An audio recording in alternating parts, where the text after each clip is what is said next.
La sorcière Rabounia.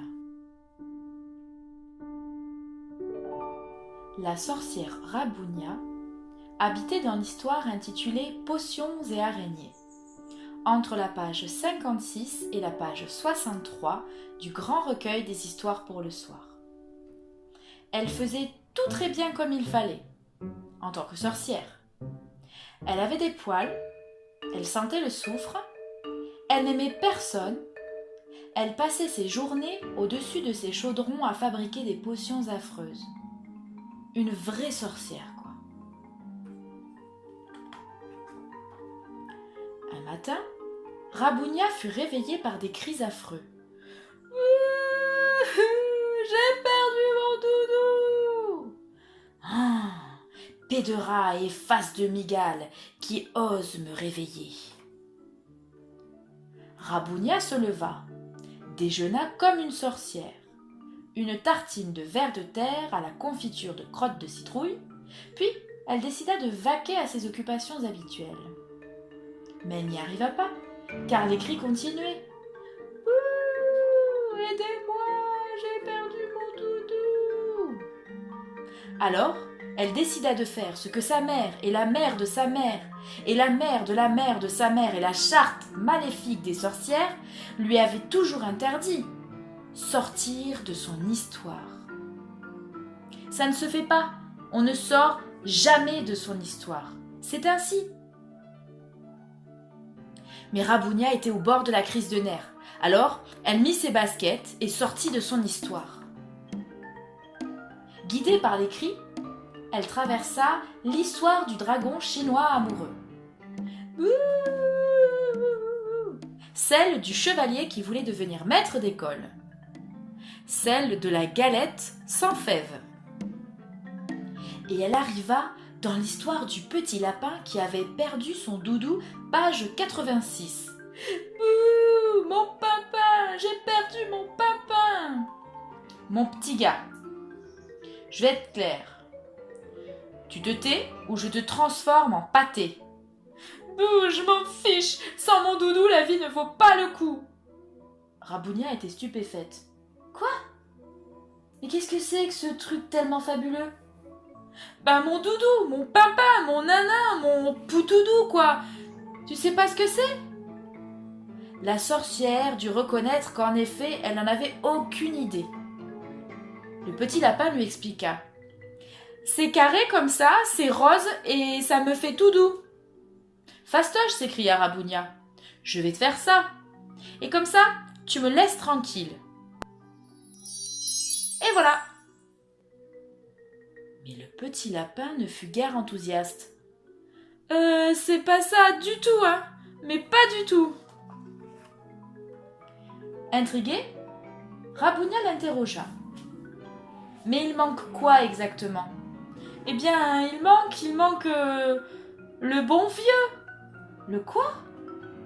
Le doudou. Il doit pas être tout neuf, il faut qu'il soit un peu vieux. Et comment on fait ça? Il faut jouer.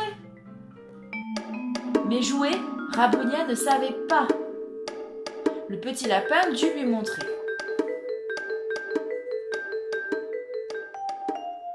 Ah, voilà, s'exclama Rabounia. Maintenant je peux retourner dans mon histoire. Salut. Mais quoi encore? C'est pas un vrai bon doudou. Ah, il lui manque quoi? Ben, il lui manque l'odeur du doudou. Rabounia répliqua. Une odeur? Facile. Je suis spécialiste en odeur. Voyons, tu veux quoi? Putois d'automne, chameau farci, chevreau au Munster. Ben non, il faut une odeur de doux. Rabounia était un peu déstabilisée. Et on fait comment?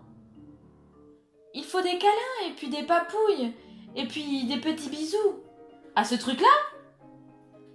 Non, à moi. Et puis après, le doudou, il sent le doux. Bon, soupira Rabounia. Et si je fais ce cas machin là, je retourne dans mon histoire et tu ne me fais plus aucun bruit? C'est d'accord? Oui, c'est d'accord. Bon, fais-moi voir comment on s'y prend. Alors oui, voilà, les bras comme ça. Rabounia trouva les gestes fort étranges, mais pas vraiment inconfortables. Au bout d'un temps, qui ne sembla pas si long, la sorcière demanda « Bon, ça y est? Il a tout ce qu'il faut, ton truc là ?» Il n'est pas... il n'est pas assez mou. Pfff, tu m'énerves, toi!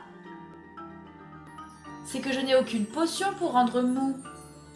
Je peux changer les gens en statues, les transformer en animaux, mais rendre mou. C'est pas difficile.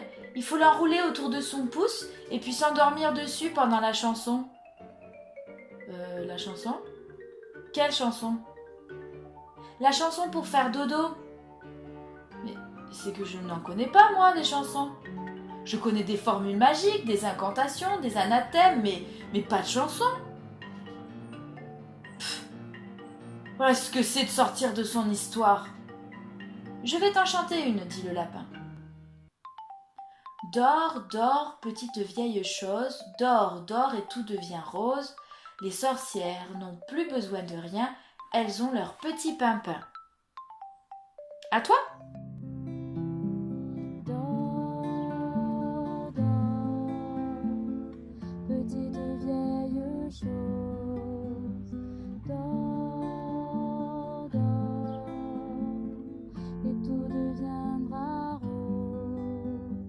Les vieilles sorcières n'ont plus besoin de rien, car elles ont leur petit pimpin. La sorcière chanta. Pas très joliment, mais juste assez bien pour que le petit lapin s'endorme.